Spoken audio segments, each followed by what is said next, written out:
Okay, all right. So I'm going back to the previous statement that you shared before about the lack of awareness, especially on several segments, particularly on lending. Because in funding societies, that is our main operation of business. We do lending and financing, especially to those unbanked and underserved SMEs. So I just want to pick your brain on what are the current trends on digital lending and financing today, and then who has the upper hand on this area? See, lending is one of the important aspect of financial institutions, right? And if we look into the traditional model of lending, it always have supported or promoted people who have a better credit rating or people who have collaterals, right? And it has always stifled entrepreneurship or people who are not part of the formal lending channels. So if we talk on to digital lending, this is a venue to further increase the lending opportunities for the underserved community. If you really look into the digital lending, it is an alternative source of lending. We're talking about P2P lending, we're talking about P2C lending, or you're talking about crowdfunding, we're talking about other innovation in the lending segment. So what is the aim of, again, even talking about funding society? You are trying to reach out to those businesses or individuals who have been left out of the traditional channels, right? So you need to look into that, how to promote digital lending and who will be the beneficiary. There is always a risk, definitely, because again, dealing with money, giving lending and having defaults is the nature of the lending institution. So you will have some bad loans, some bad lendings, and it will lead to some challenges for the institution. And even in order to survive that, you need to make sure that you are lending to the right people. But the digital lending has increased the opportunity for the people who were earlier not part of the formal channels. But in order to complement that, digital lending can just not survive on its own. It needs to look into the exhaustiveness of the whole process, and every digital lending space, the platforms have different aspirations in terms of, see, you are depending on different models. Either you will be a bridging platform where you bring the investors and you bring the borrower together and you let them deal, and you do the vetting for both the investors as well as for the borrowers. In some models, you can be a lending institution on your own, and you are providing lending directly to the tentative borrowers out there. So in order to be successful, or in order to have a higher success rate of recollection, for example, you need to make sure that you understand your market well. You need to understand your consumer well, and in that sense, you need to have a very robust credit scoring, on, I will call it alternative credit scoring, because you cannot depend on the traditional credit scoring mechanism to vet the right individual. And again, I will take a example of the Islamic finance here. For example, when you talk about musharaka or mudaraba base, which is the profit sharing investment mechanism, you are looking at the benefit or the business viability of these businesses, right, or the activities which you are lending for. So having an established robust model is very important. Lending platforms are at more risk compared to a payment platform or a wallet platform, because you are using as the technology as a background to support as an intermediary. But in terms of the lending, when you are looking at bad loans or bad investment, you are having challenges out there. And always remember, the whole viability of a digital lending platform depends on how successful you are and how less riskier your platform is, in order to bring both the investor and the borrower on the same platform. So it is very important to have those aspirations embedded into the model. So to be a successful one, you need to be, first of all, you need to be regulated. Anybody who is listening to this conversation, make sure if you are dealing with a lending platform, it needs to be regulated by the security commission of the respective jurisdiction wherever you're taking loans from. And the second thing is that you need to understand the model, what are the rates involved there and how they are looking into that. And especially from the platform perspective, it's very important to make sure that you are protecting both the investors as well as the borrower on the platform. And how do you even have embedding different services within lending? In the fintech world, it's very difficult to survive with only one channel, especially if you are a growing upcoming fintech platform. So embedding different aspirations or different verticals or different channels become very important. And if you are embedding other fintech activities within lending, for example, if you're talking about payment or if you're talking about some other solutions coming out of that, then it becomes more feasible in terms of long-term survivability of the platform itself. I hope that answers your question, Amirul. Yep. And it's very interesting because you also mentioned about how certain fintech player would also want to think about adding more verticals into their operation, right, for survivability.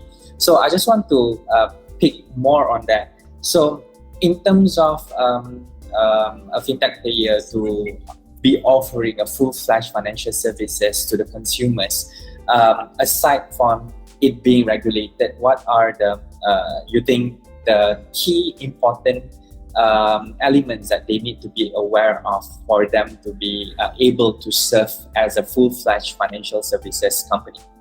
I think the business model is very important. I think fintech has become a very hotspot area where a lot of investment is available, but the business model of the platform need to be very clear.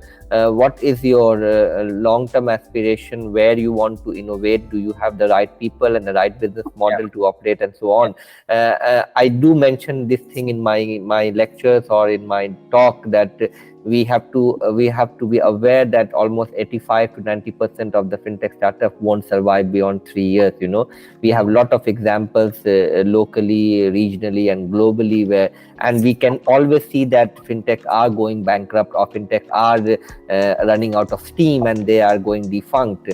So the business model is very important because you need to make sure that you have the right customer base and you have the right solution for the right market. And that's why the innovation comes into play. As I mentioned earlier, the payment, wallet, lending, insurtech are some of the growing segment and regtech, right? So the business model need to understand why a particular solution or service, how it is unique from the existing solution in the market. So you need to understand your niche market, for example. Now, for example, if talking about, take example of funding society, if you want to look into a particular segment, are you looking into edtech area, or you're looking into a social responsible investment into some those type of activity? So you're very focused. You are working within a particular space, and you will know which are your target customers you are looking at. Right. And also need to look into partnering. I think I always believe that fintech is one industry where you should look at collaborations rather than looking at the competition. I think every platform, when they come up with that their unique product, they have that standing in the market. But instead of operating alone, I think and that embedded finance has given you a lot of opportunities, because with the open APIs and working closely with some of the verticals, you might not work with your direct competitor in the same segment, but you can cut across. You can, if you are having a lending solution and somebody has a payment solution, then you can see how you can integrate lending and payment for the same industry who is taking up. So if you start value adding service in that sense, then you are providing more opportunity to buy. So it's all like a portfolio of services being offered to the clients.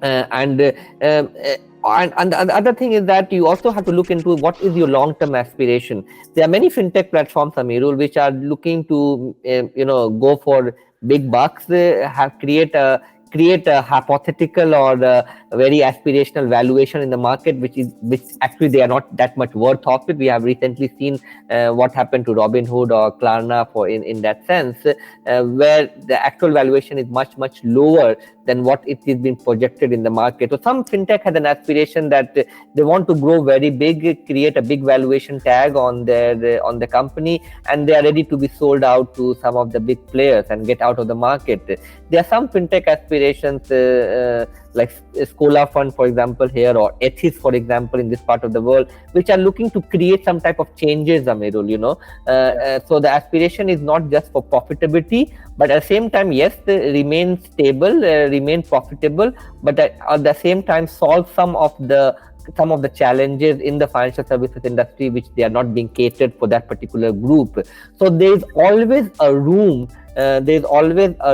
for innovating, developing solutions which are catering for a specific need of the community and the consumer out there. So far you have that value proposition in your product and services.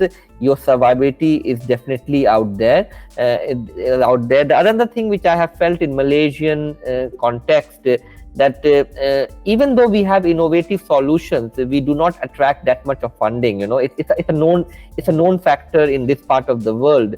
So I think Malaysian startups as well as the regulators or the policy makers or entities like MDEC and all should be projecting some of those startups to go beyond Malaysian shores and attract investment into that. It's not that they are not having innovative product, but you cannot be sustainable if you do not have enough seed funding coming to it. I have studied or mentored or worked with lot of startups in Malaysia, especially to understand the business model and how they survive. Not everybody is in the league of Big Pay or Money Match who are able to attract funding, or recently Touch and Go also received funding from Lazada and so on. Or you have a big tech company who is going to invest heavily into your platform. So it is a coordinated effort. I believe that as a government, as a central bank, Securities Commission, as well as a policy maker, should be promoting and also projecting these startups beyond Malaysian shores and help them to attract more investment.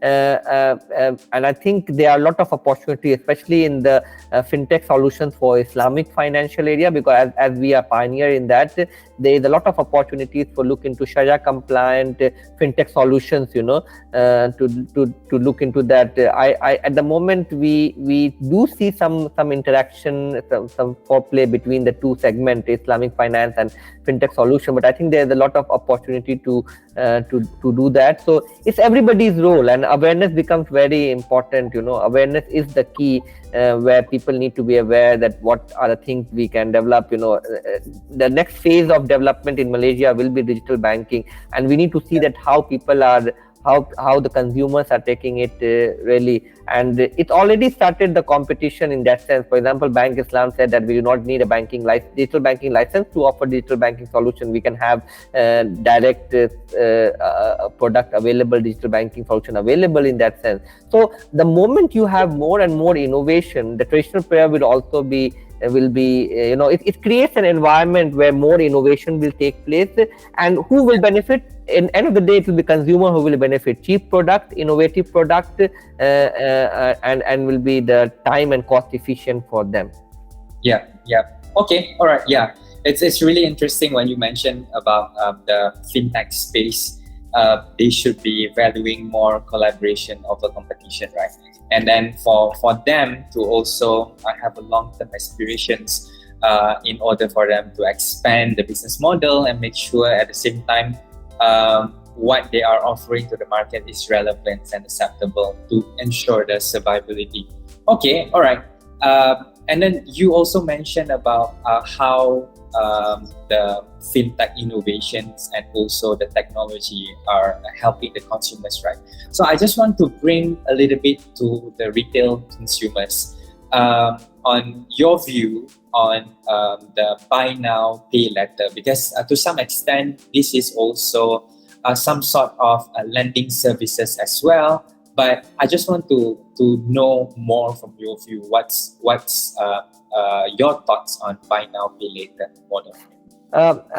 See, there are two segments in fintech which I'm very critic of, and I openly talk about in most of my interaction with the industry. One is the crypto, and second is the BNPL.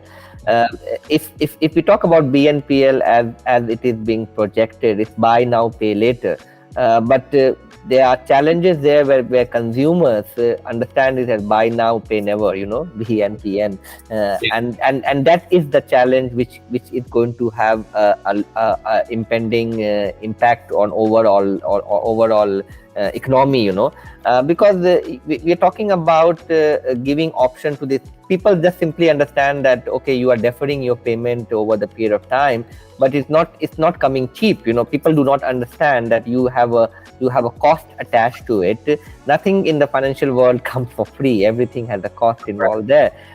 So if you are taking a buy now pay later, which many of these Atom and all other projects in Malaysia, you don't see much players. But again, those who are established and who talk about BNPL, you talk about 0% interest and all. But that 0% interest is there, but you also have hidden cost out there which add value to your overall cost, and it is creating a debt situation. For example, at the moment we do not see the impact, but when BNPL start venturing out into the transaction value of higher than 500 ringgit, for example, at the moment BNPL is at least doing it for a smaller value transaction, not giving for a larger value.